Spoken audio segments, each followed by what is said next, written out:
up to $100. I have a cup for Cooper Cup, I guess. Make sure when you're at the Cheesecake Factory, instead of paying a tip, just write alarm in there. I'm like MacGyver with running back rooms. Yeah, that's pretty true. That's true, and yeah, that's true. Okay, I'm getting word. We might get Joe Burrow in here. Hey, Joe! No, I'm not drafting anyone at all. I'm not going to, so quit asking. I've got information, man.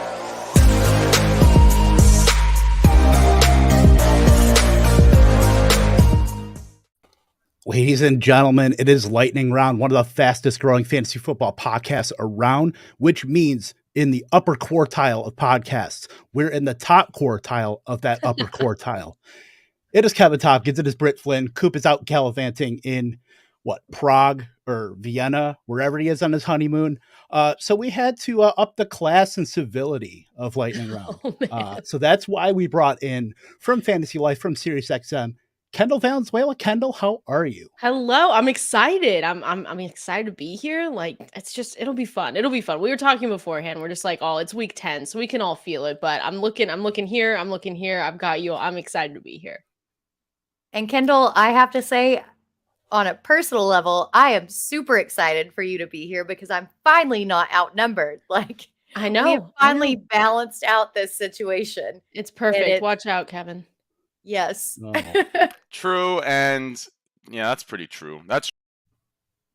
Yeah, the estrogen levels are soaring, but you know what? I'm gonna have to go double time here. Do what I can. It's 2-on-1, but yeah, Kendall, thank you so much for hopping on with us. And yeah, it's week 10, a lot going on. It feels like the season will never end. It feels like it just started, but it feels like it's never gonna end too. So how's the season treating you so far? Yeah, it's going. I know we have a couple topics tonight that it's just like you asked me a question and I won't spoil all of the questions that we're going to go through, but like, oh, who's disappointed you? And I'm like, I had a laundry list. I'm like, it's like one of those long CVS receipts and I'm like, wow, where do we start here? I mean, I could just list them all and I feel like that's where we're at. The season's been good though, right? It's always an up and down. Having less offense, less scoring this season coming into it. That's been a little tough to just try and figure out with scoring down across the NFL. But other than that, we're having a great time.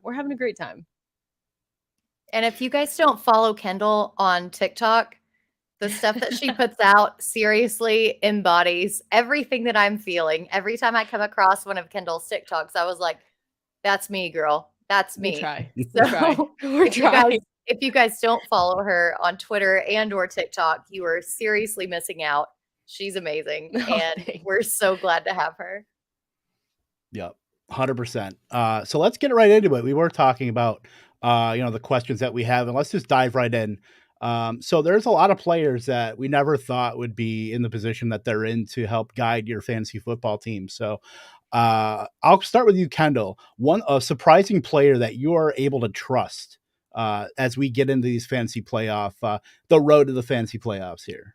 Yeah, I feel like I took a little bit of an out with this one because it's surprising in that he's a rookie and he's doing so well. But I said Ken Walker for the Seattle Seahawks running back, who's just been absolutely incredible so far. I said surprising only because we all know rookies, right? Sometimes it takes them a little while to get adjusted to their offense, to understand their role in their offense. And unfortunately, with that Rashad Penny injury, which was just awful, you never want to see injuries. So it's always a guy behind the guy scenario with those kind of players. And, ever since he came in, I think it was week 5. I mean, he's just been setting everything on fire. Now it's, who's going to be offensive rookie of the year. And it's him and it's Dameon Pierce. And they've just been incredible, but he's just that workhorse that that you can trust going in and week in and week out. Even with Geno Smith, he's someone surprising too, but I think it's all come together really well for Ken Walker, and it's been fun to watch. So it's never been a question ever since he came in and the Rashad Penny injury happened where he's going to go in and just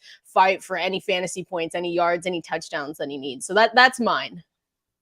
Yeah, and that's the thing too, like you would think that a team like Seattle, who has kind of been battling back and forth, would throw a little bit more to their receivers. But Ken Walker is second in the entire NFL in red zone carries and then has the second most touchdowns. I think he has 5 red zone touchdowns. And these guys, the other guys on top, have been doing this the entire season.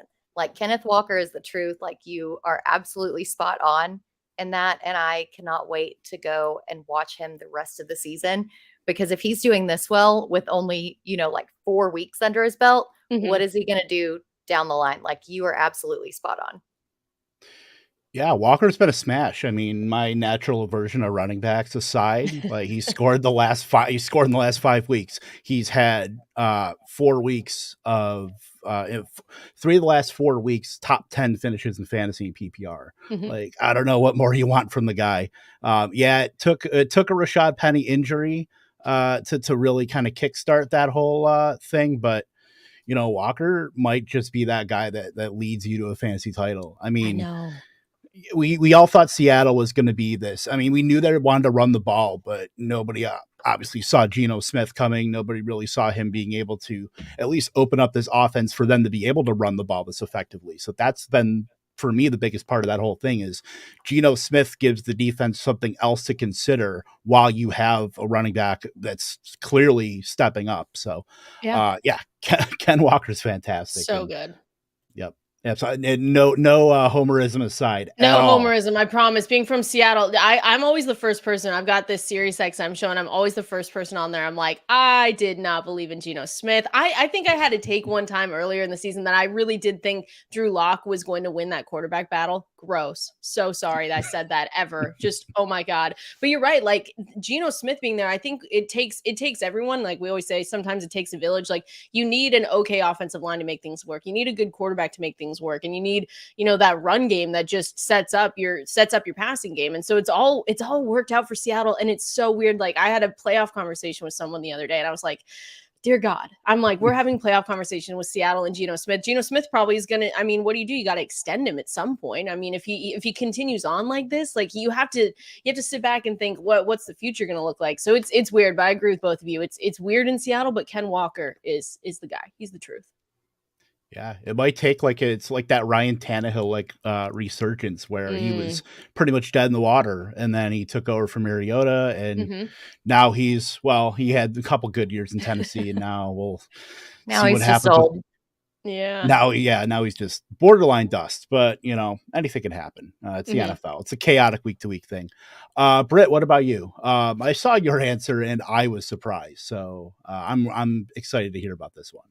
Well, so I don't know why you were surprised, because I was talking about him before the season happened. With everything that's gone on in Kansas City, I was like, why can't this guy be the guy? And it took him a little while to get involved. But I think that this guy is Mecole Hardman. His snap share, if you look at it, isn't what you want. But honestly, nobody's snap share in Kansas City, as far as the receivers, is what you want. What we're getting out of Mecole Hardman is these red zone looks. Like Mecole Hardman has become Kansas City's Alan Lazard. He is the guy who's getting those red zone looks. And over the past 3 weeks, he scored 3 touchdowns. He is the one getting the looks. He is the one getting those really important snaps and touches. And he can also be like a little bit of a gadget guy. We've seen Clyde Edwards-Hilaire's snap share fall to 17%. And that's not all due to Isaiah Pacheco. A lot of that is due to Mecole Hardman coming in and kind of playing that gadget role. And if the trend continues like the rest of the season, like it has been these past 3 weeks, I 100% trust Mecole Hardman on a good offense, a high scoring offense, and somebody who gets red zone touches. So I like it. Why are you confused? I like it, Kevin. I don't know. I'm just, it's hard to shake past opinions of somebody. And that's, we talk about all the time here where, we get new information. I've got information, man. New shit has come to light. Like sometimes you just have to adjust, but I don't know if I'm quite there with Mecole Hardman. I mean, there's still, all these pieces there. I mean, we were wondering who was going to shake out of this wide receiver core between incoming Sky Moore, Juju Smith-Schuster, these other pieces, MVS. Really, outside of like Juju to an extent, nobody really has. But then here comes Mecole Hardman with 5 touchdowns in his last 3 games. And I just don't know if I'm right there, but now this last week against Tennessee was the first week he had over 6 targets. So Mhm. if he's going to be involved to that, I mean, maybe not quite to a 9 target capacity, but at least consistent every week, then I'll be more on board. I'm still kind of on the fence, but if you started him, I mean, you've gotten top 6 performances the last 2 weeks. So, Yeah. beggars can't be choosers at this point, especially in Tennessee. Exactly. I think it's both because I get that side too, and I think it's both. Like it's been a slow start, especially with like Smith Schuster, who you talked about, Britt, and it's like he's currently wide receiver 18 in PPR. So you zoom out though, and you think, okay, Patrick Mahomes. It's insane because, and this was going on Twitter today. It's like what Patrick Mahomes has done, where we thought that maybe he wouldn't fall off because it's Patrick Mahomes, but like not have the production with Tyreek Hill gone, and how he's spread the ball around and he's just leading in all these categories. It's like it's absolutely crazy. So I think that if you're looking at Smith Schuster, he's underperforming. Like if you look across the league with everyone else, but Mecole Hardman, you have to think that sometimes with the utilization report that Dwayne puts out, it's like the ceiling is there because his quarterback is Patrick Mahomes. So you go in some weeks and you think, okay, like hey, he can perform well because for them to continue scoring and operating the way that they are and to hit the playoffs and to make sure they're continuing to dominate these teams, like it's a touchdown party. So if you're in it, you're hoping that you have the Mecole Hardmans, the Smith Schusters, all those other guys at the top that can benefit from having Patrick Mahomes as their quarterback. Yeah, 100%. Definitely with you as far as the touchdown party. I'm gonna start using Yeah, that touchdown 'cause, party. Got it. I mean, the whole, fading Patrick Mahomes, during the draft season, I mean, I never really got Makes no that. sense. I mean, yeah, it makes no sense at all. My guy, I mean, I'm a Packer fan. I have a natural bias toward the Chicago Bears, but I mean, Justin Fields, it almost doesn't matter how bad or how maybe not great of a passer you are when you're putting up, a combined 400 yards of rushing in the past 4 weeks. He's been a top 10 quarterback the last 4 weeks. He emphasized everything last week where he had to put that entire Bears team on his back, 178 yards rushing, 4 total touchdowns. Yeah, he's just been a monster. In his schedule, there's 2 playoff weeks where I have some pause, week 15 and week 16 with Philly and Buffalo. Outside of that, Lions, Falcons, Jets, down Packers team, bye week, the Eagles, Bills, and then your fantasy championship. If you get there, he gets a nice juicy matchup again against the Lions. So, if Justin Fields has a bad day, even passing the ball, it almost doesn't matter because now they're opening up this offense for him on the ground. Now they have another weapon in Chase Claypool to, drive some coverage and drive some, attention off of Fields. You have to start paying attention to him now because he's going to throw deep shots to Mooney. He's going to throw deep shots to Claypool. Now he's got Cole Kmet, who scored 2 touchdowns last week. Like there's actual optimism for the Bears offense, and I don't know how to feel about that. But for fantasy with Justin Fields, like this is why you drafted him for, in the later rounds, hoping that this kind of bull case would play out. And at least for the last 4 weeks, it's played out. Well, Yeah. and go ahead, Kendall. Oh no, go ahead, Britt. I want to hear it. Well, I was going to say, like, a lot of people didn't even draft backup quarterbacks, and Fields was out there on waivers. Even up until this week, there were several home leagues that I played in that Fields was still available, and he's been the quarterback 1 since week 5, and he was still available on waivers because people wanted to just basically put this in a little box and be like, well, he doesn't throw. And it's like, he doesn't have to throw that much. Look at Jalen Hurts last season. Jalen Hurts didn't throw for that much, and he was still fantasy gold because of his rushing touchdown upside. And now after he got that 42-point game, everyone's like, oh, now we're suddenly in on Justin Fields. And it's like, no, you should have been in on Justin Fields like a very long time ago. And then this upcoming game, which we'll touch on later on in the show, this kid is good. And bringing Claypool in, now you have to not only respect his rushing ability, but his passing ability. Mwah, chef's kiss. Love it.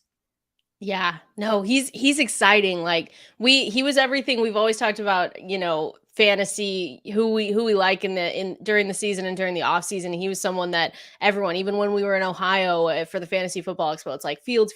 And now you're excited because it's finally happening. It was a bit of a hold your breath situation with Eberflus and Luke Getsy. You're wondering if they're ever going to be able to figure out who they have in Fields because, Matt Nagy didn't. He had, I think I said the other day, he had 18 designed runs for Fields in the whole season last year. And it's just like, you look at that and you're like, that's never going to work. And then they go out and they get Claypool, which is super exciting. I say weapon very sparingly. Don't come for me when I say a weapon in Chase Claypool, but it's like they're giving him options. They're giving him options and they're saying, hey, we're going to start building around your strengths and we're going to start calling plays around your strengths, which is obviously your legs. And he has an arm. Like, he really does have an arm too. He's flashed it a few times to Mooney and to other receivers. So it's just fun. They have $121 million in cap space going into the season. They have a ton of draft picks in 2023 too. Whether they hit on those or not, that's going to be the big question. But like,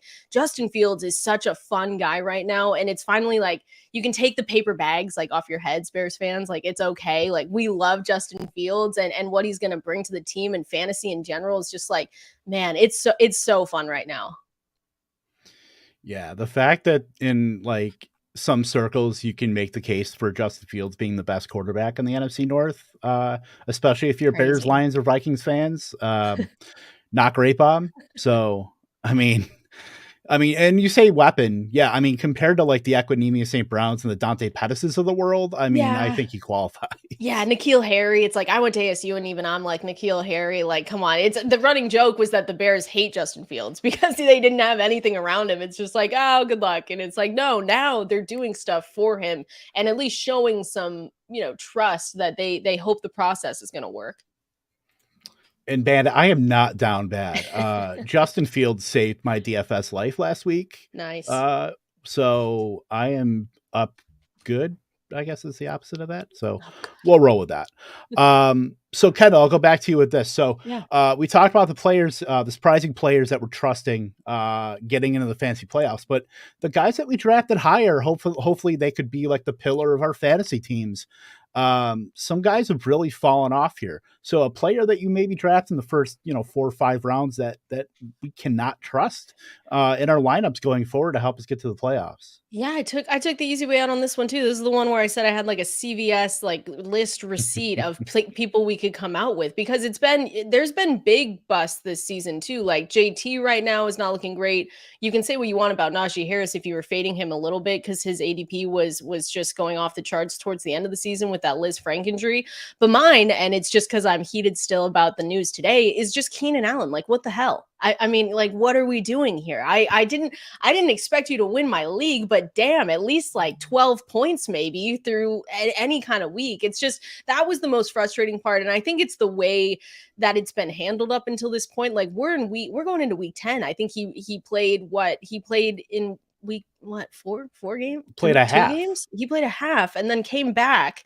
And it was just like, and then he says, oh, I injured it again during the bye week. And then we're saying, okay, well, what does that mean? Like, okay, are you good to go? And now it comes out again today that he's, day to day. And it's like, you've been month to month. Like, what do you mean? And so I think I tweeted out that he was year to year today. I know. It's just like, it's just so frustrating. I mean, he returned in week 7 is what I was trying to get at. He returned in week 7, right? He had, I think, 23 snaps that he did there. And then it's just so frustrating. And I think just not putting someone on IR, not knowing what to do with them has just been the most frustrating part, especially where you drafted him. So Keenan Allen, I love you still maybe a little bit, but it was just, that's been a tough go to like justify you drafting him at his ADP. Well, and you talk about the mismanagement, Mike Williams got hurt and then they're like, you already know that Mike Williams is going to be out for a few weeks. And then instead of actually preserving your actual number one, you rush him back out there so that he can re-aggravate his injury right before the bye week. Like, what are the Chargers doing with their entire receiving core? Like, elevate somebody from the practice squad, give Eckler like 10 more targets a game because we already know that he's a target monster. Like, he's already going to get it. Why are you putting your, close to 30-year-old wide receiver with a history of hamstring issues back out there when you're not 100% before your bye week? because Yeah. now we probably won't get him for the rest of the season. You know, that scar tissue that builds up after hamstring injury, or any kind of soft tissue injury just really never heals. And so I actually wonder if by putting him out there before it's completely healed, if Keenan Allen might not play, you know, for the rest of his career. He might be going down the Julio Jones path. Oh God. I don't. Which I I'm hope not going to not. put him. I'm Which not I going to hope put him not. in. Yeah.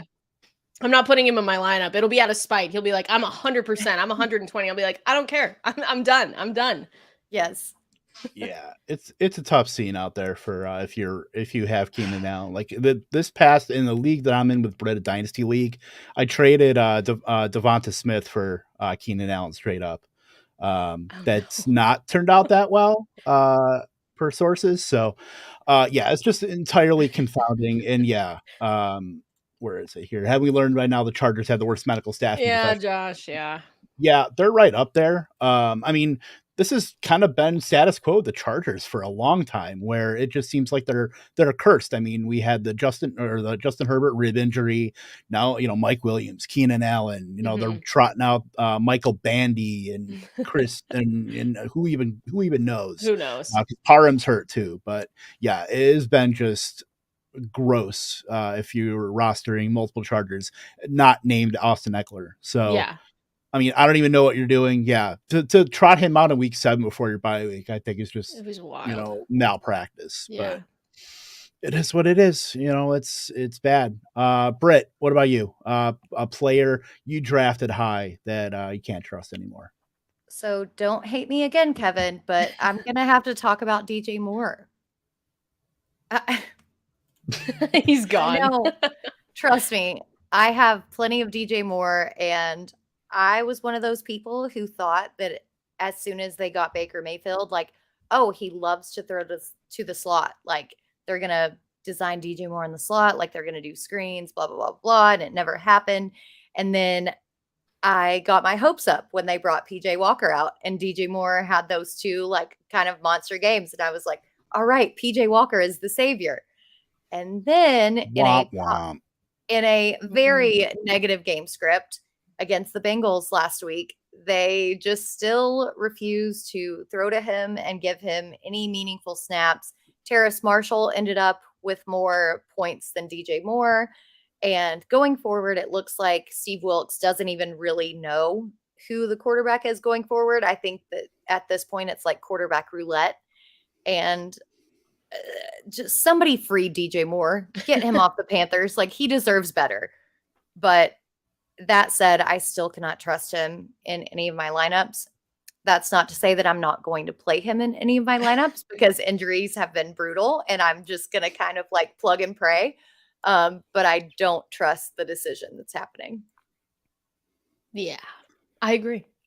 You saw, like, and the worst part is that we know the talent that DJ Moore has. I think that's even more painful when we, you know, we're in the weeds with fantasy stuff, and it's so disappointing when you know the player has so much talent and so much upside, and then it's not being utilized. Like CC Tony Pollard, like CC a ton of these other guys that you're sitting there like, I know he can be putting up these monster numbers. So with DJ Moore, and like I said, with DJ Moore, you saw it with PJ Walker making the throw of the year, in my opinion, all the way down the end zone, rips his helmet off, shoves it down. We can talk about celebration penalties all damn day if we want, but we don't have to. But you see it, right? You see there's connection there. And then you're right, Britt, just with Baker Mayfield, potentially Sam Darnold in a couple weeks, maybe too. Like if PJ Walker plays bad, what do they play tomorrow against the they play tomorrow. Oh my God. Yeah. What day is it? It's going to be a bloodbath. Whoa, that's awful. If he plays bad tomorrow, like, we can't be surprised when it's Baker Mayfield for a week and then they say all hope is lost. And like, here's Sam Darnold to come out there and hope that maybe something happens. So, you know that Terrace Marshall and Baker Mayfield have a connection. So I think the only upside is having PJ Walker in for DJ Moore to find anything, unfortunately, which is saying a lot, but you know, it is what it is. Yeah, the bar was so low for the Panthers. I mean, this is a team. Well, DJ Moore's had 1,100-yard seasons with the ghost of Cam Newton and the corpse of Will Greer and all these other Teddy Bridgewater, Brandon Allen. Oh yeah, like here People comes forget. Baker Mayfield. We might have a chance here. No, that ghost ship hit an iceberg and is now leaking water, and then hit a Mhm. pirate ship and plundered everything, like Christian McCaffrey and everything else on that team, and now it's just sailing aimlessly in the Atlantic. It's not good. DJ Moore. I mean, supposedly Green Bay offered a first-round pick for DJ Moore. Yep. And that would have been this would have been a celebration stream probably had that happened. But you know what? We can't have nice things. We can't have also, DJ Moore being productive again. We can't have nice things. No, it's pain. That's about all we can just hold our breaths. And I have to start him because it's part of not only part of the brand, but just I have to because I have no healthy wide receivers at this point. I'm with you. I'm with you. It's tough scene. Speaking of tough scene, I mean, we drafted this player. I mean, I didn't draft him as much as I should have because I was drafting DJ Moore and I was drafting T. Higgins. But this wide receiver for the Colts was going in that range. And it was Michael Pittman. Like, he is very hard to trust right now, just with the totality of everything going on in the Colts. Say what you want about, Jeff Saturday being the head coach now and that whole rigmarole, but Sam Ellinger has not looked good. Who knows? They might go back to Matt Ryan if he's healthy. Like, Jeff Saturday seems like that guy where we need to get that veteran presence in there. I don't really like these rookies. Sam Ellinger hasn't been good. He's like a completely against analytics. Took a nice shot across the bow at that. But Pittman's just last 3 games. He's had the targets, but he's just been not very efficient at all. He's barely been above the top 36 just 1 week in week 8 over the last 3 games. So he is a very hard to trust wide receiver. I mean, you look at that entire offensive ecosystem now. I mean, they might get Jonathan Taylor back, but when you're trotting out Deion Jackson, you're trotting out in one of the worst offensive lines, which is wild because, we know the talent they have on the offensive line with Quentin Nelson and Ryan Kelly and those guys. They're a great group, but they just have not played well at all. And we're seeing kind of the results of that now. Michael Pittman is just a very hard click to put in any lineup right now. Michael Pittman is tough. I think he hasn't had a top 30 finish in the last 3 games. I think right now he's registering as wide receiver, like number 18 wide receiver on the season. And again, in Dwayne's utilization report, it's just like, if you're looking through and you have targets from Alec Pierce, who we all liked too, like we thought, hey, Alec Pierce could be someone. He was a waiver wire guy during the early parts of the weeks. And then you have Paris Campbell, who's also needing targets. Like, it's not going to work there. Like his target share isn't going to be there. 23% target share isn't going to work. It isn't going to work for anyone in fantasy, especially now that we're going deep into the playoffs and things that we need to get ready for. So it's been the Colts have just been disappointing. We talked about JT. I mean, Pittman too. Alec Pierce has the potential. We've seen him flash, and now he's going to sit back there until whatever they do next season, which is probably have the number 1 overall pick and go get Bryce Young or something. Like, it's just not going to happen. But Pittman was fun while it lasted. It was fun off-season talk until it happened, and it's just like, damn, that's another player that just has so much talent that just isn't going to pan out because of where he plays. Can we start like a GoFundMe or something to free all of these talented wide receivers from these horrible situations? Because I'm so tired of seeing wasted talent on all of these teams. Like, these players have such a limited career, and we're seeing it with Pittman. We're seeing it with DJ Moore, so many other players. Like, guys, Kyle Pitts. Oh, don't get me started on Kyle Pitts. I will be crying all night if we bring up Kyle Pitts, because I feel like we talk about him every week, and she definitely probably should have been on at least one of our lists, but you know what? It's low hanging fruit at this point. Let's just, at this point, it's like trauma blackout. Like, I just don't talk about Kyle Pitts. But guys, can we get somebody to throw the ball to these super talented wide receivers? Like, we are wasting their talent. And, Pittman did okay with Matt Ryan just in PPR formats because of the pure volume of targets that he was getting. Now you have Ellinger, who can't throw the ball more than 5 yards down the field and gets sacked and gets, completely discombobulated. Now he's not even getting that. Guys, like, That's Lost. good. I love it. I love it. No, I Shout out to agree. I Riddle. think it goes to show too, like when you peel back the layers, how hard it is to actually find an NFL franchise quarterback. Like that's been proven always, and I think we all know that. But when you look at it with all the statistics out there and everything, and all the quarterbacks that haven't hit, like the Carson Wentz's, then you think like, oh, everything's going to be fine. We'll move on from Russ. Geno Smith's here. It's so hard to hit on those quarterbacks, and it's all dependent on them and your offensive lines and everything around them. So it's crazy. It's the NFL. We want to like rip our hair out and just be like, what the hell? Just free everyone. Joke's at on you least- guys. I don't have hair anymore. At least I can say that, we got a great pun out of this hire that now we have Saturdays on Sunday. Oh, love it. Love it. I think I Oh, made the joke that he God. was hired on a Monday. So it's just like Monday to Saturday. Evan's like, God, stop. I'm just going to take a deep breath here. You know what? It'll be great when Jim Irsay sells some of those guitars and buys out Aaron Rodgers' contract, the $100 million cap hit or dead cap hit that they'll take if they cut him. So yeah, there's your new veteran quarterback for the Colts in 2023 to throw to Pittman. He's saved. Ugh. Yeah, not so much.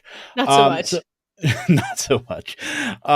Yeah. So, I mean, as a Packer fan, I'm spoiled. We've had 2 quarterbacks in 20 something years. So, yeah, the Jordan Love 5th year option will be up in 6 months. So that'll be fun times when we don't play him. And then we have to make a $19 million decision. So good times. Let's talk about, for this week in week 10 here, a player situation. I'll start with you, Britt. Player situation that you're excited to see in week 10. So I'm really excited to see Justin Fields against the Lions. We kind of touched on it earlier. Like we've seen Justin Fields with his rushing ability, but now that he has Claypool, and now that some of that attention has been drawn away from Darnell Mooney, now that Cole Kmet has kind of gotten himself involved in this offense against one of the worst passing defenses in the league, can Justin Fields actually put the puzzle pieces together? Can we see the rushing upside plus the passing upside?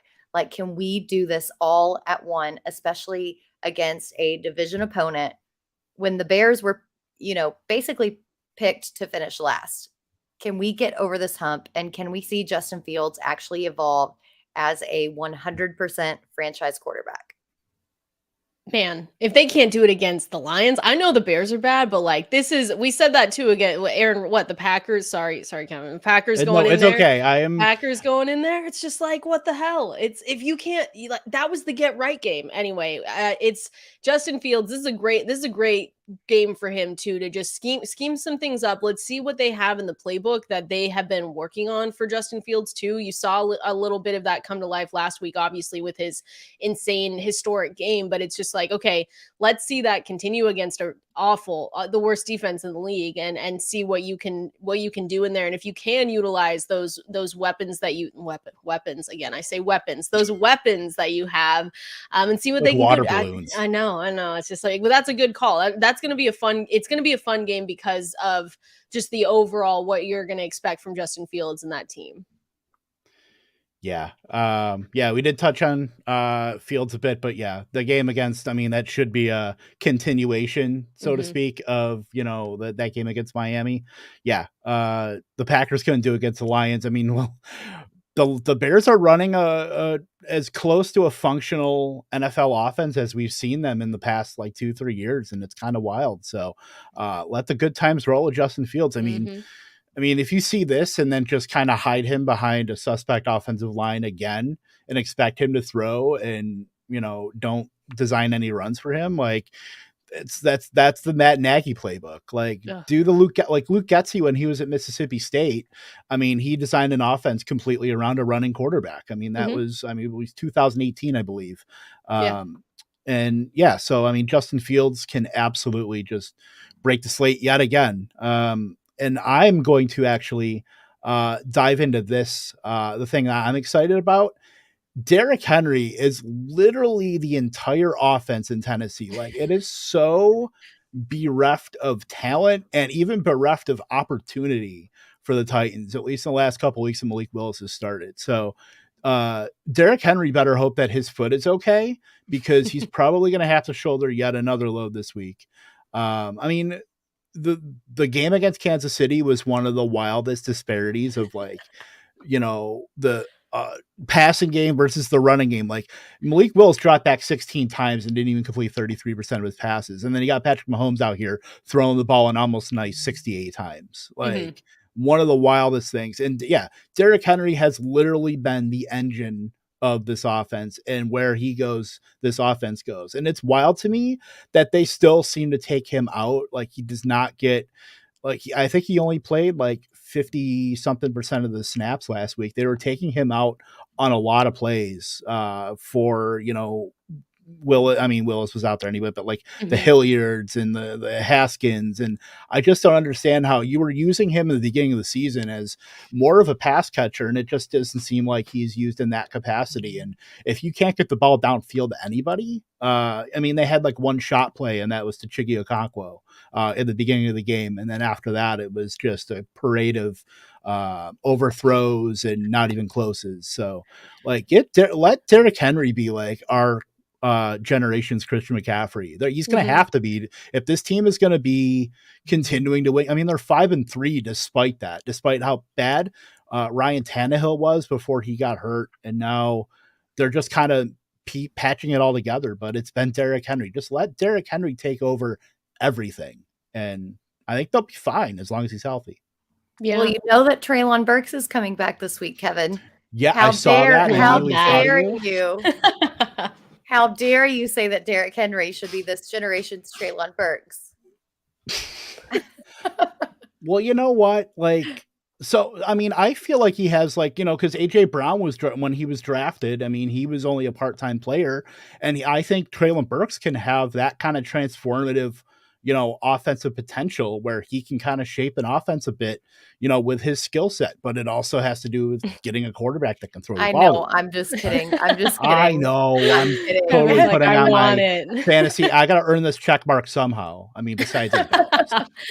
I liked the 1907 style offense that they came out with last week. You didn't love that? Yeah, you didn't love that? No, they would rather have Malik Willis take a sack than throw the ball. That is absolutely incredible to watch.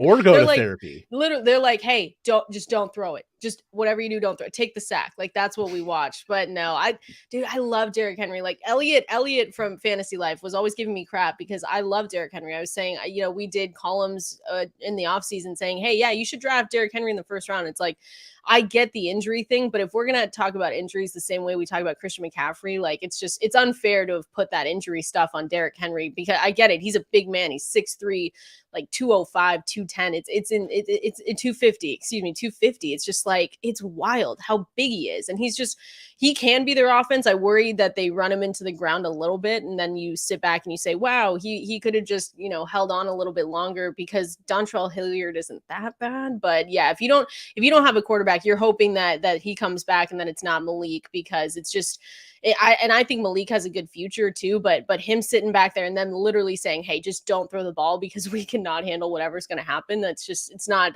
fun. Yeah. And I'm a little bit worried about this matchup this week, because the Broncos have been very good in passing defense. And obviously the Titans don't have any semblance of a passing offense. So I'm a little worried about them stacking the box and just kind of shutting down the run. But then again, it's Derrick Henry. How are you going to shut down Derrick Henry? Exactly. Yeah. In this economy, imagine. In this economy. Right. Just the run he's been on. But yeah, I just don't understand why you don't get him at least more involved, knowing that you have such deficiencies in the passing game. At least getting him out there and just get him some screens, get him some something. You got to move the ball. Just let him, just like Nelson on that episode of The Simpsons where he's got to throw the ball to himself. Just at that point, just let him do that. Kendall, what about you? One thing you're excited about for week 10? I'm more nervous than excited, but I'm interested to see the situation just in Dallas in general, but with Ezekiel Elliott, Tony Pollard. I think that's always a super interesting one because it's 1A, it's what we want it to be 1A, 1B, but it's Ezekiel Elliott's position and then Tony Pollard just follows a little bit behind him.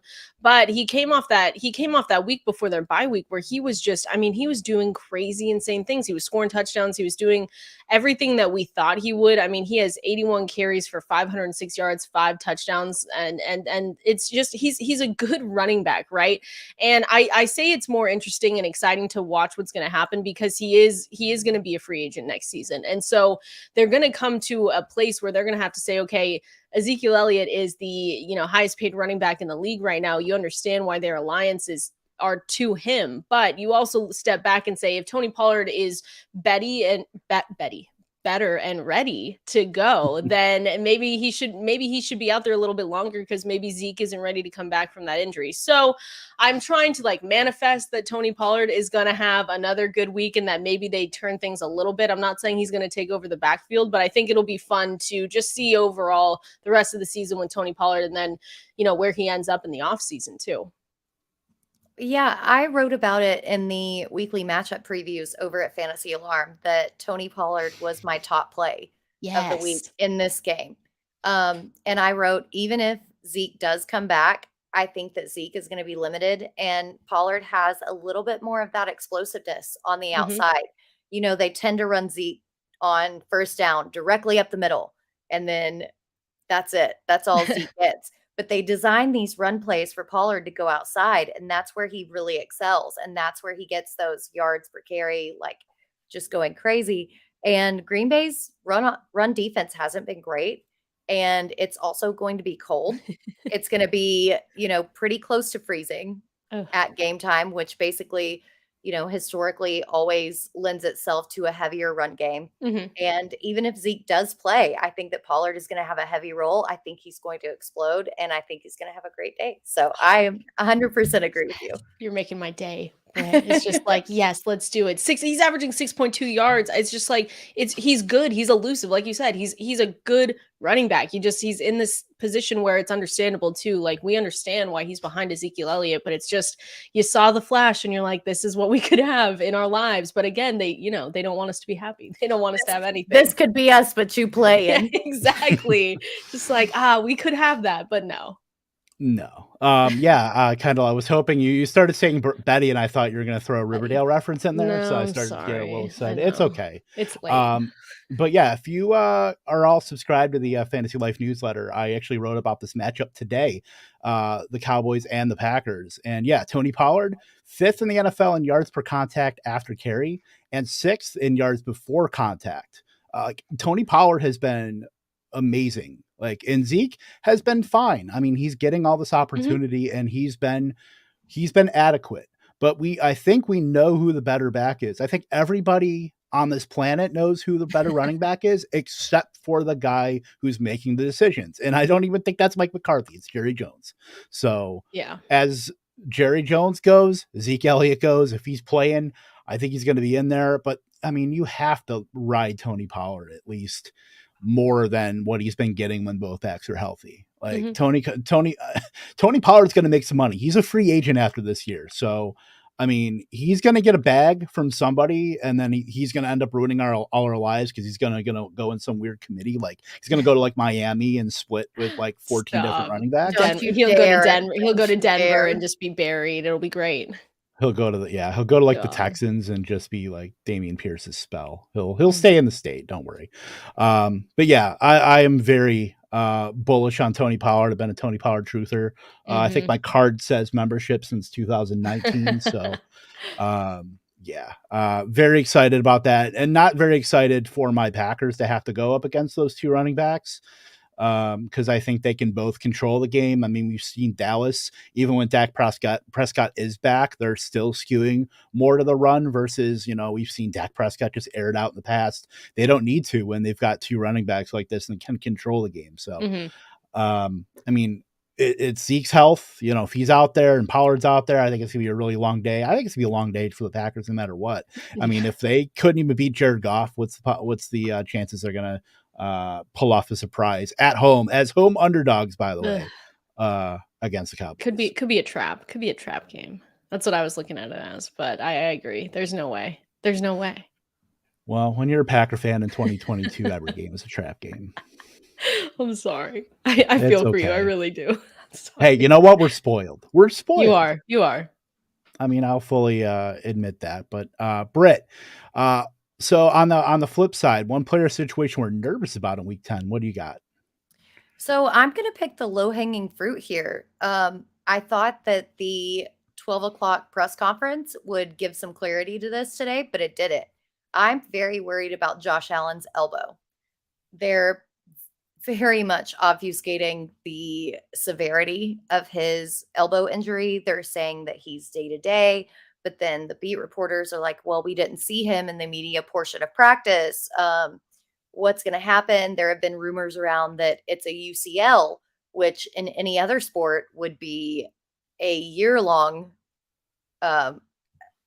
absence from the field at best. So what exactly is going on with Josh Allen's elbow? That hit was brutal. We saw right after the hit, his accuracy was terrible. He didn't look great. You know, he grabbed his elbow even after he made that throw. I don't necessarily think that Josh Allen is going to play this week or maybe even for the rest of the season. And I would very much like some clarity on that. So please, Santa, if you're listening, give me some clarity. Yeah, you're not excited about it. That's for sure. And it has been. I think they did come out and they say, hey, it's some kind of UCL, maybe a sprain. And then they come out and say, well, it's his pain tolerance. Like, it's not necessarily him needing to be sat, but it's him going to have to go out there and say, how's your pain tolerance doing? And it's been weird because you're right. In baseball, it's Ohtani had this injury, DeGrom had this injury.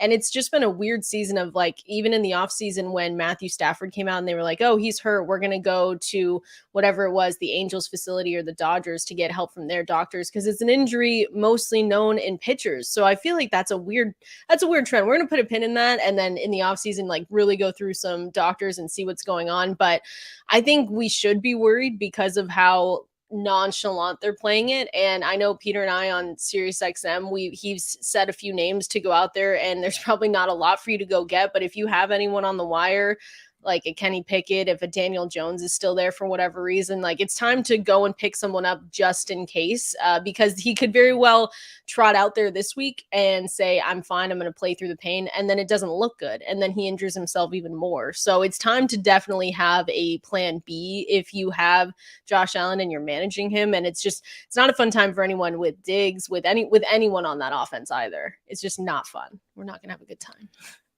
Yeah, not great, Bob. Friend of the show, Yankees pitcher Jameson Taillon, who we had on earlier, has had 2 UCL surgeries. Perfect. So he actually replied to Chris Mortenson's tweet about if they need a UCL consultant, let me know. I have some experience. Good. Man, it's great. And that's the injury that sidelined him a couple of years ago too. Like, he's only missed games because of having this before. And he didn't need surgery on it. It was 4 games if we remember correctly, or something like that, where he was out. So it's not great that it's the same injury coming out again. And it's just you don't like it. It's not good. Yeah, it's not. And if you probably need a plan B and C at least to have a couple options. And I know that's not feasible in a lot of leagues too, but I mean, if you're in, standard 12-team league with your buddies and there's quarterbacks out there, I would say if you have the bench room, which not a lot of people do, but I would be grabbing, kind of just streaming and kind of staying a week ahead. Cause this does not sound great. You're drafted Josh Allen, likely the end of the second, into the third round. I know a lot of people would reach for him, especially in, home leagues and stuff like that. So that's what makes it tough for Josh Allen. But Kendall, what about you? Player situation that you're nervous about in Week 10? Well, we talked about it a little bit before, so I won't go too in the weeds with it, but it's just the Colts, man. Like, the Colts, it's odd, it's weird. I always hope, hey, hiring Jeff Saturday, fine. We're the thing is, we're football people, and you don't want people to not succeed because we want the best product out there on the field. So you're sitting here hoping that, okay, this weird Jeff Saturday hire, in the weirdest world of all, let's just say it does help and it does do things, but realistically, it's probably not going to happen. And just letting go of Frank Reich, who he won 55% of his games, which I know not great. It just seems like, yes, there was a quarterback carousel going in and out of there, but Frank Reich had a quarterback carousel and still made the playoffs. Frank Reich had a quarterback carousel and still, his offense was still finishing 10th, 19th, 12th, and 13th by offensive DVOA. So it's things that look at the Broncos. Like, they could have been the Broncos, who haven't been back to the playoffs or back to anything since they won that Super Bowl. So just super frustrating. It's more airing of grievances of just like what the heck is going on than anything else. And to say, hey, we hope I really do hope Jeff Saturday miraculously knows how to run an entire NFL team and miraculously knows that he's making the right calls for who's going to call, play calls and all that stuff. But just a weird situation. Not fun for any of us with any fantasy implications. Like, if you have Jonathan Taylor, you're nervous. If you have anyone else, you're probably not playing him. If we're going to be honest, like, it's Jonathan Taylor or nothing at this point. Yeah. And even JT, like, his usage was very puzzling so far this season. And then you go with a guy like Saturday, who really has only coached a high school football team. It wasn't good at that. That high school wasn't good at football that. team went 3-7. Yeah. In 2017. I mean, like, what are we doing?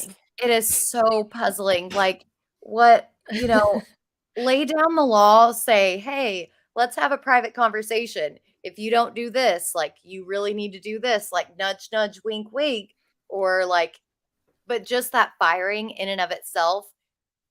And then what they did is so puzzling. And again, we've touched on this a lot. Like, please free these guys from these terrible management decisions. Like, get them out of here, because it doesn't make any damn sense. Yeah. Yeah.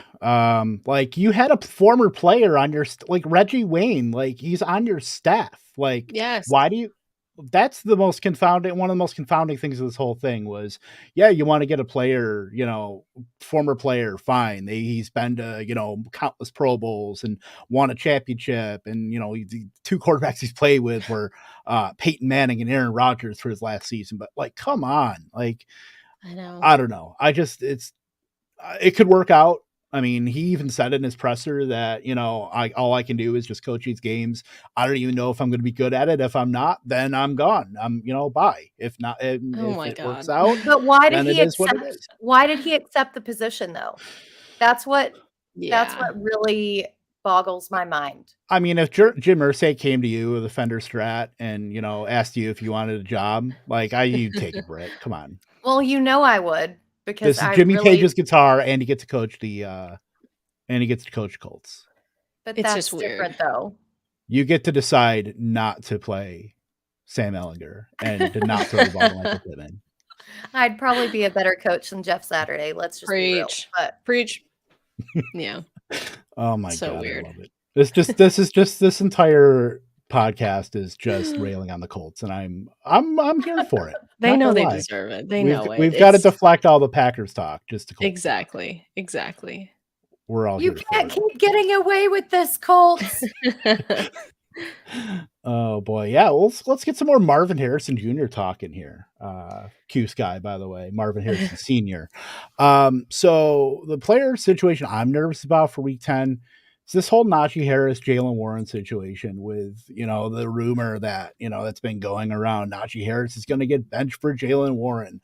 It's damned if you do, damned if you don't, no matter who you're throwing in there. I mean, this entire Steelers offense is just a work in progress right now. And then you subtract Chase Claypool out of there. So yeah, it condenses the passing game a little bit. And Kenny Pickett's going to have to pretty much learn on the fly.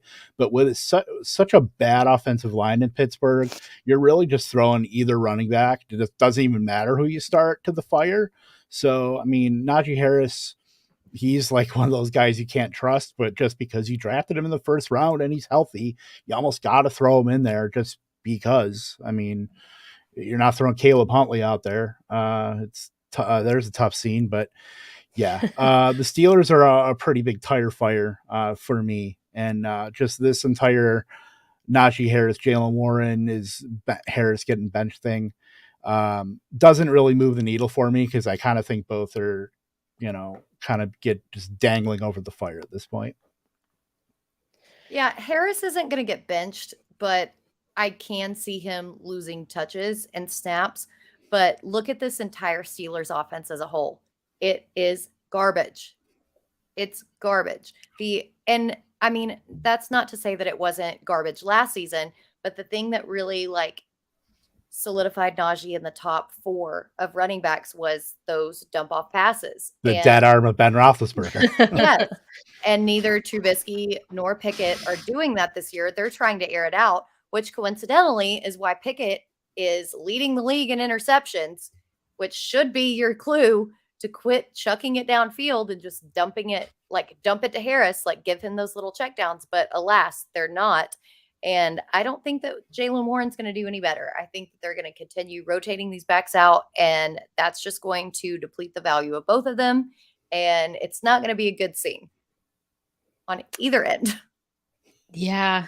I can see that. I don't mind Jalen Warren. I've been telling people to maybe stash him just in case as a guy behind the guy, but only as a person if I was under the impression that maybe Najee would unfortunately get injured.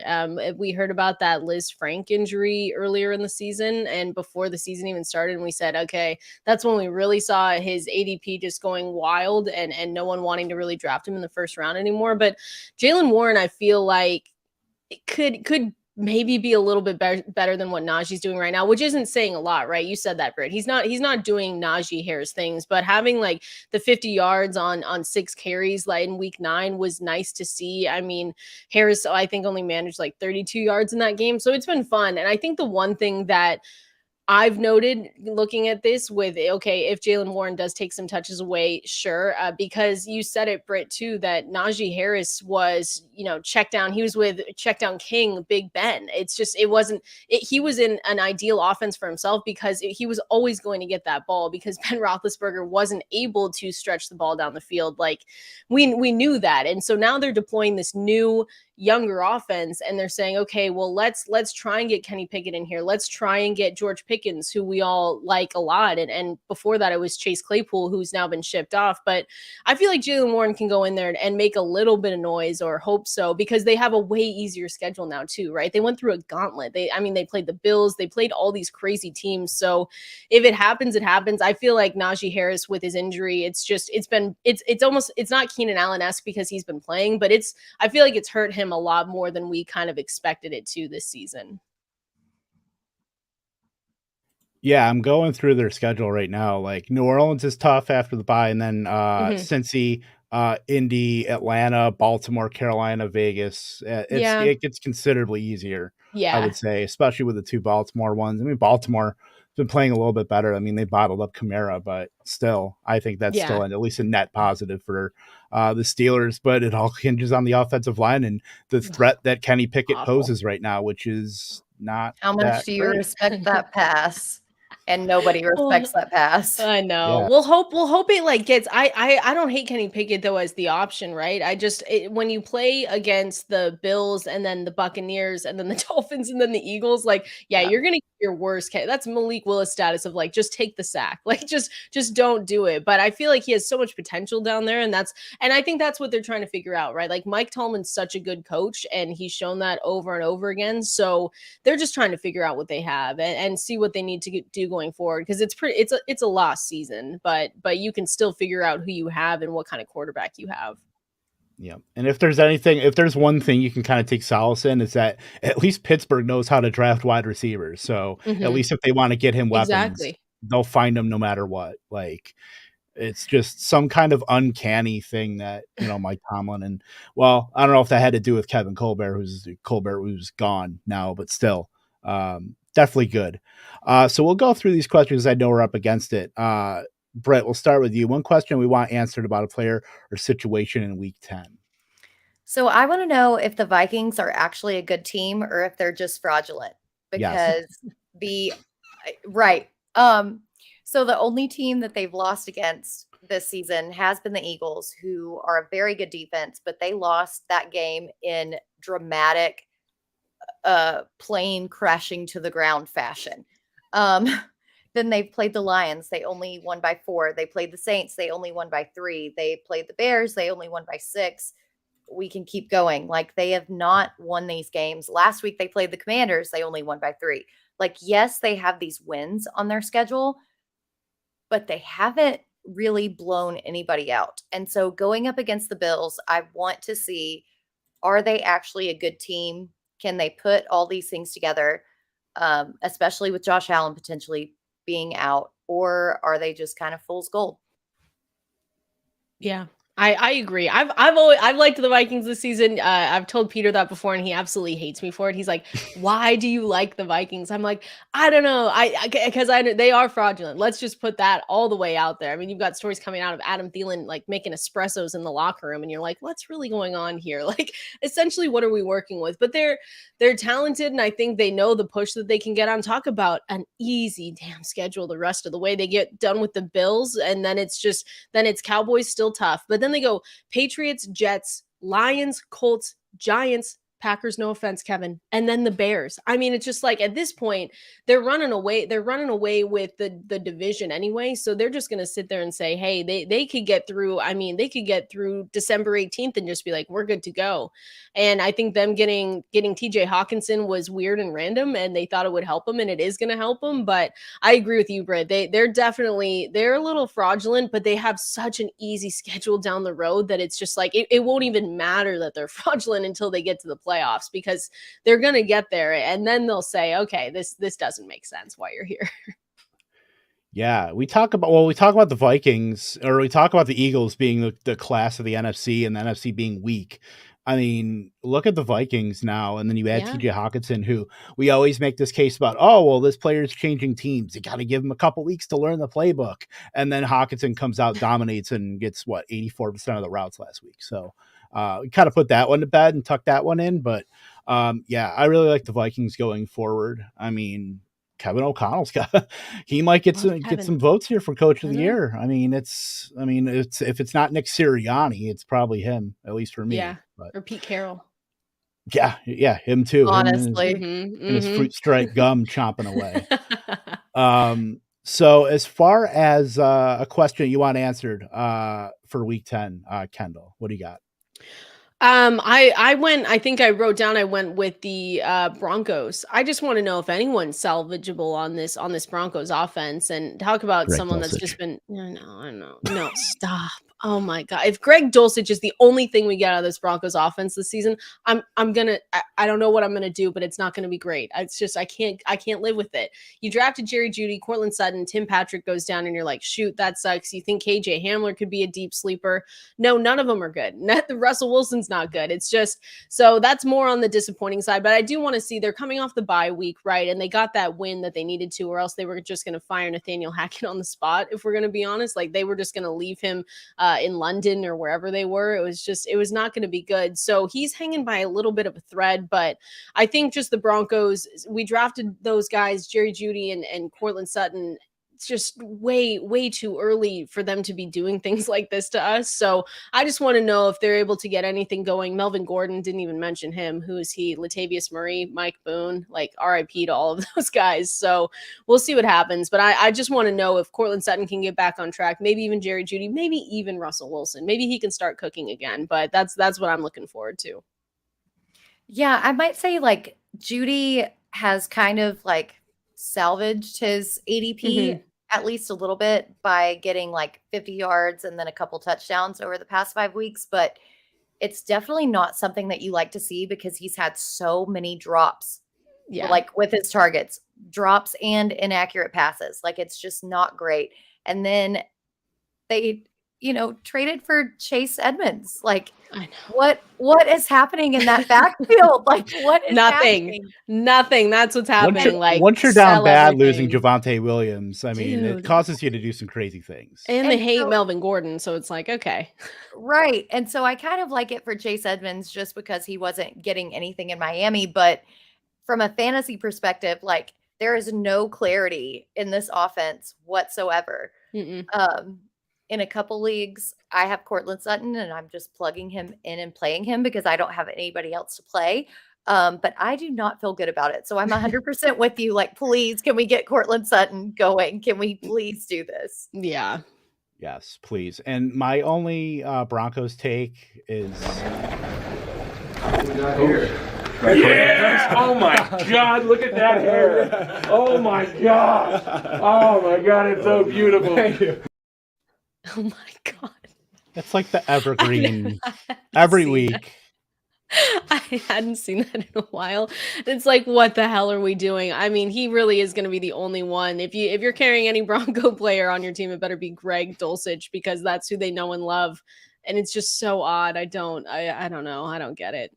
I think it's the perfect microcosm to 2022, if you ask me. Like, of all, it's like one big game of Clue, and it was like, you had Professor Plum and everybody else, and it was somebody that wasn't even in the some person that's not even in the game that wins. Yeah, they hated Noah Fant. They shipped him off. They're like, it's Greg Dulcich. That's it. They don't like Melvin Gordon. It's just it's weird. It's weird. And Albert O relegating him to inactive. God, our generation's John rest Smith. in peace. God, I forgot about him. I was high on him too. I'll tell you that right now. I was definitely like Albert Okuwebunam season. It's like, let's go. Oh God.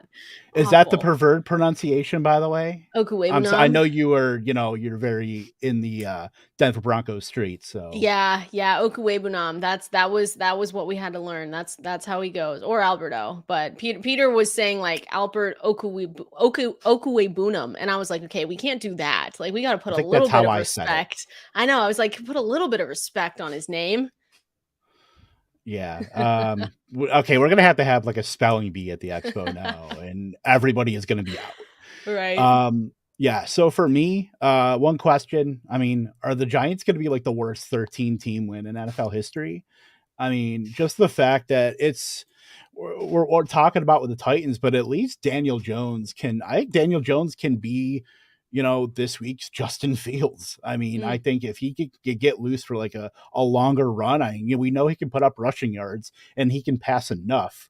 Like, I just don't know how the Giants can keep getting away with this, to rehash another earlier point. I mean, their schedule, they just got through, they lost to Seattle, but Houston, Detroit, Dallas, Washington, Philly, that's tough. Their only other game with Philly is in week 18. So at least they avoid that kind of hornet's nest, but the Commanders, then the Vikings, and then the Colts. So like, I'm looking at the totality of this team, and we know they have no wide receivers that you can reliably start. Wan'Dale Robinson could probably be rostered, but you never feel good at least clicking on his name. And now, you had the one couple fleeting weeks of Daniel Bellinger before that eye injury. We'll see when he comes back, if he comes back, but it's like Saquon and that's it. And it is just such a weird dichotomy there with the Giants, and how, we have these, like, it's Saquon Barkley you're rostering, Daniel Jones you're rostering in fantasy, but yet they're putting all this together. And, I just talked about Sirianni and Kevin O'Connell, like Brian Dable, just mashing these misfit toys into just one big, lump of clay and molding a possible playoff team that might be the wildest story of 2022. Mm-hmm. Yeah, that's what I was gonna say. It's all Dable, and I love that for him too. Like, that's a hell of a coach to be putting together what they have been, and it's a gritty team in general. I think they'd been outscored in the first half, like a ton to a little. I don't have it right in front of me, but they're all come from behind too, right? They're mostly always not leading at halftime. So you're coming in, you're running Saquon, you're saying, okay, if Saquon's locked down, we're going to go with Daniel Jones, who's looked great. He was someone that was still on the waiver wire a couple weeks ago, and it was just like, there should be no reason that Daniel Jones is still on the waiver wire. So I just tip my cap to Daboll, and I love that for them, because they came in and their win total was 5.5 if you got it early, and then it was at 6. And so for them to be in this position right now, I don't know, call it fraudulent, call it whatever you may, because they don't, but what they're doing without people, like the Vikings have people, and it's still a little bit weird, but with the Giants, it's just like they're just out coaching everyone, and it's crazy to see. I'll be interested to see if they continue to do it. Yeah, you're rolling out people like Richie James and Devin Seals, and Yeah. you lost Sterling Shepard and lost Bellinger, and you traded away Evan Ingram, And Kenny Galladay has lost himself. Kenny Galladay is lost to the He's wind. back though. He's back though this week. Don't worry. Oh, But Lord. yeah, it's that kind of thing. Like I think that they've built it upon a strong offensive line that they really kind of just shored up in the draft. And then they did the same thing with their defensive line, you know, between Azeez Ojulari last season, between Thibodeau this season, and then going out and getting Evan Neal. Like they are not only getting the skill position player pieces, they're getting pieces that are going to help every single piece of that team in the draft. And that's just kind of spreading around and showing throughout the rest of the team. So do I think that they can do it down the stretch? Maybe, but they definitely are going to be way better down the line when like once they finally get these position players, you know, like this 2023 draft class is absolutely incredible. Think about the 2024. Like they've got these kind of anchor pieces in their offense and defense. Once they just put a few more pieces, they're going to be dangerous going forward. Yeah, I agree. And I'll hit this question before we get out of here real quick. I took the higher on Patterson, 0.5 rushing and receiving touchdown, to PJ Walker, 173.5 passing yards. How do you guys think these two bets will do? I'll throw that to Kendall. I like it. I've got Cordell Patterson first touchdown score tomorrow. If you want to hit on that too, I got it plus 800 over at our friends at BetMGM. I like that. PJ Walker. I mean, they're without AJ Terrell tomorrow. I think they already ruled him out. So I can see a weird game, right? Where you're just like, okay, things are mixing well. They're going to DJ Moore, hopefully, and it's just another DJ Moore game. So we're just all crossing our fingers. But I do like Patterson for sure is a lock for me. Again, I had him first touchdown score tomorrow. So if you want a little sprinkle on that, you can join me.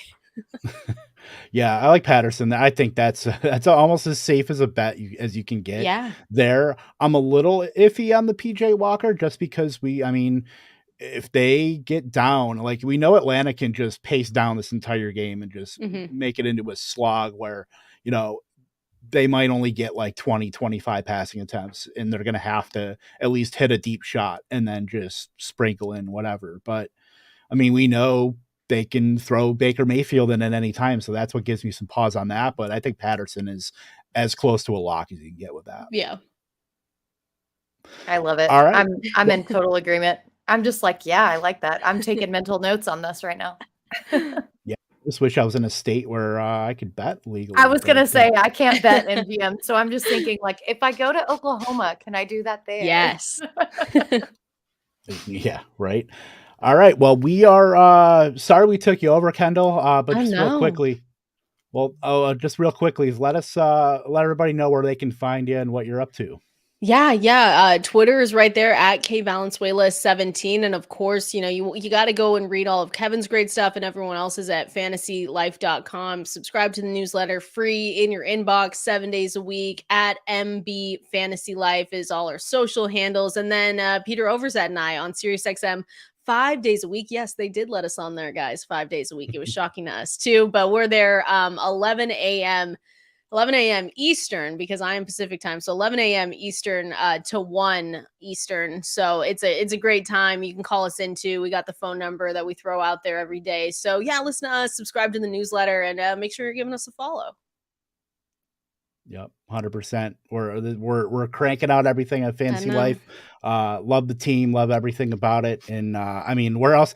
All this stuff you can get it on a subscription, you know, to other sites, and we're giving it away for free on fantasylife.com. So yeah. Again, Kendall, thank you so much for spending your time with us here. And Britt, anything else before we hop off here? I don't think so. I'm just I'm trying to breathe out. I'm going through some stuff, y'all. But I'm so happy that Kendall joined the show with us. It's very nice to not be outnumbered for once on the show. So thank you for coming on. Of course. Whenever you need me, Britt. Yes. I look forward to talking to you soon. Yeah. Absolutely. Well, if you haven't already liked, subscribe to our YouTube channel here, please do so we can feed our kids, all 0 of the combined kids that we have. So please go ahead and do that. For Kendall, for Britt, I'm Kevin Tompkins, and I guess I will do it this week because we had Coop do it and we had Gary do it. Toodles.